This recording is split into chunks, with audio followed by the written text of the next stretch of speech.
The TIS can control swamp, desert, or wet air coolers and other types of air conditioning using its own full relay-based thermostat in Zigbee, TSB, Wi-Fi, TSAir, or wired, TSBus.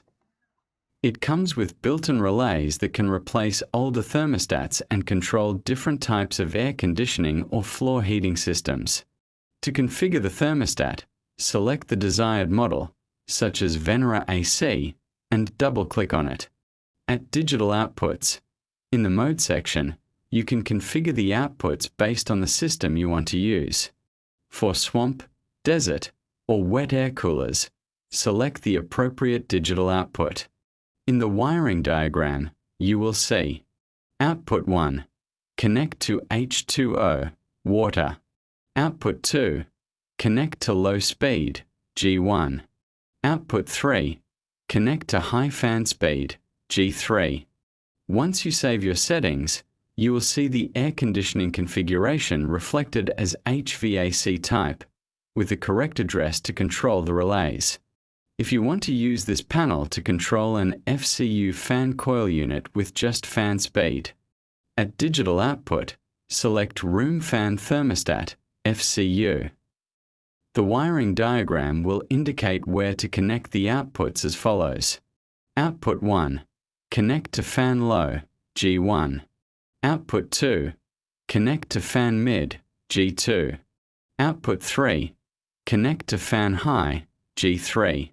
Selecting this option will automatically update the air conditioning section to reflect that the AC type setting has changed to FCU and set the target address to the panel itself. For single-stage duct split unit, at Digital Output, select the single-stage thermostat option.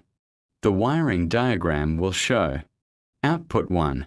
Connect to fan, G. Output 2. Connect to cool, Y. Output 3. Connect to heat, W.